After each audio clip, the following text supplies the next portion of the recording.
Hi, my name is Mia, and I've always loved traveling. But learning English wasn't always easy for me. I used to struggle with simple conversations, especially when staying in hotels.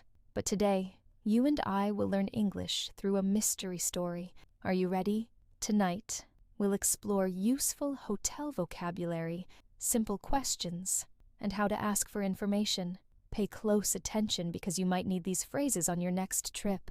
Also, don't forget to repeat after me to improve your pronunciation. And if you enjoy learning English this way, make sure to like this video and subscribe for more stories. Now, let's begin. Picture this: a dark, rainy night. I arrive at an old hotel in the city center, my suitcase rolling behind me. The neon sign flickers as I step inside. I had no idea what was waiting for me in room 304. The hotel lobby was dimly lit, with an old chandelier flickering above. The scent of polished wood and aged books filled the air. A man in a dark suit stood behind the front desk, his round glasses reflecting the light from a small lamp. I pulled my suitcase closer and approached the desk. "Hi, I have a reservation under Mia Carter." The receptionist nodded, typing on his computer. "Welcome, Miss Carter. Your room is number 304. Here is your key." He handed me a brass key with a small tag attached. "Enjoy your stay." I smiled, took the key, and walked toward the elevator. The ride up was silent. When I reached the 3rd floor, I stepped into a narrow hallway, lined with deep red carpets. My footsteps echoed as I walked toward my room. Sliding the key into the lock, I pushed the door open. The room was simple: a bed, a desk, a window overlooking the street below. I tossed my bag onto the chair and let out a sigh of relief. But then, something caught my eye. On the wooden desk, there was a small piece of paper. I walked over and picked it up. The message was typed in bold letters: "Don't trust room 305.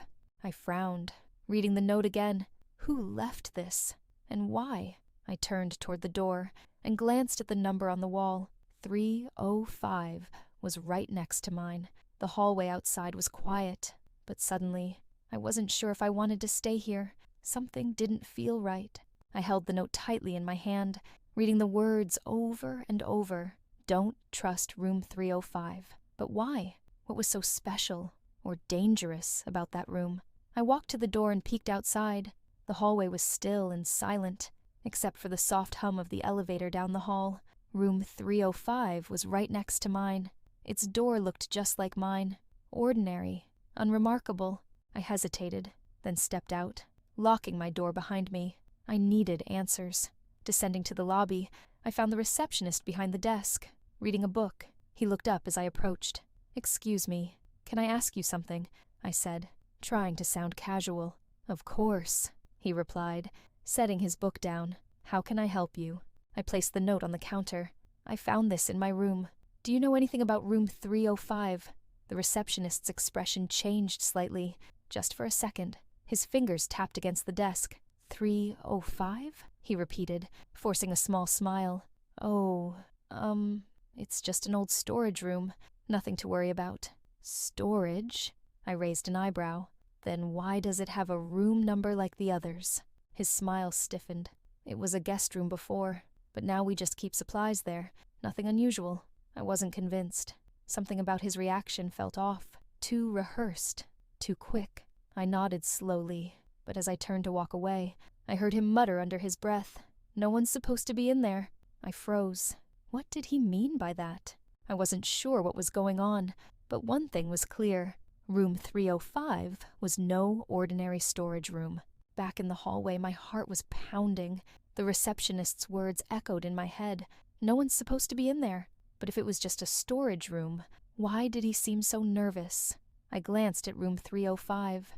The door was closed, but something felt wrong. Then, just as I was about to turn away, thump. A soft but distinct sound came from inside. I froze. Had I imagined it? I held my breath and listened. Silence. I took a step closer and raised my hand. Should I knock? My fingers hovered near the door when, thump. This time, it was louder. I swallowed hard. "Hello?" I whispered. Silence. Then, a voice. A faint, desperate whisper from the other side. Help me. Chills ran down my spine. My instincts screamed at me to walk away, but my curiosity kept me rooted to the spot. Who's in there? I asked, my voice barely above a whisper. No response. I turned the doorknob. Locked. Of course. I stepped back, debating what to do next. Should I go back to the receptionist? Should I just pretend I never heard anything? But before I could decide, the voice came again, this time louder. Please, help me. Someone was in there, and they needed help. My hands were shaking. Someone was trapped inside room 305. But why? And who? I glanced down the hallway. It was empty. No footsteps. No voices. Just me and the locked door. I took a deep breath and knocked. Harder this time. Can you hear me? Who are you? A weak voice replied. Please, I'm locked in. Help. I hesitated for only a second before rushing back downstairs. The receptionist looked up, startled. There's someone in room 305, I said, my voice urgent. They're asking for help. His face turned pale.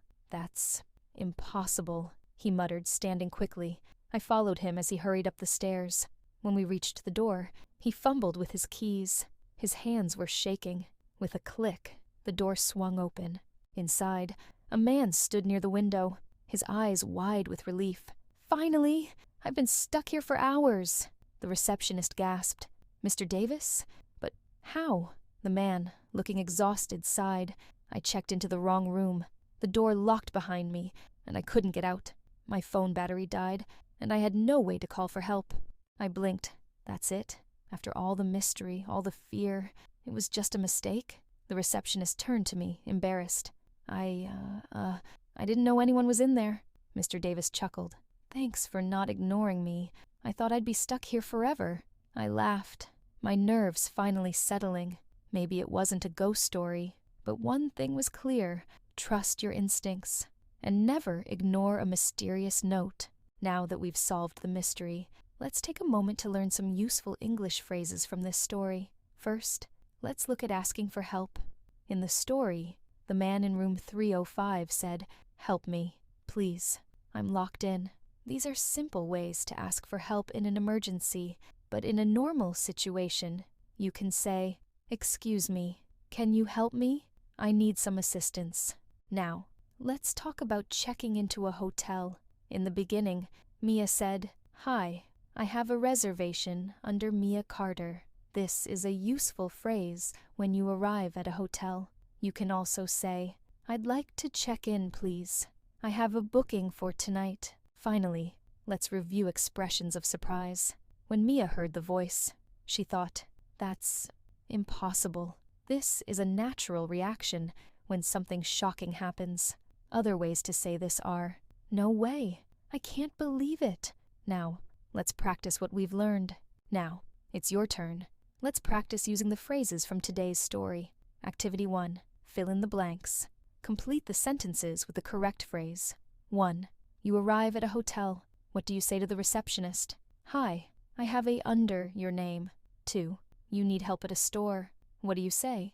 "Excuse me?" 3. You hear something shocking. What's a natural reaction? "I can't believe it." Try to answer these in the comments. Activity 2. Repeat after me. Let's practice pronunciation. Say these phrases out loud. "Excuse me. Can you help me? I'd like to check in, please." "No way. That's impossible." Repeating helps improve your fluency and confidence. Activity 3. Imagine yourself in the story. What would you do if you found a mysterious note in a hotel room? Write your answer in English in the comments. Great job today. Let's wrap up with a final message. Congratulations! Today, you learned useful English phrases for hotel situations, asking for help, and reacting to surprises, all through an exciting story. Remember, learning English doesn't have to be boring. Stories help you learn naturally, just like real conversations. The more you listen, repeat, and practice, the better your English will become. Now, I have a challenge for you. In the comments, answer this question in English. What was your favorite part of the story? Also, don't forget to like this video and subscribe for more fun English learning stories. You're doing an amazing job. Keep going. Every small step brings you closer to fluency. See you in the next story.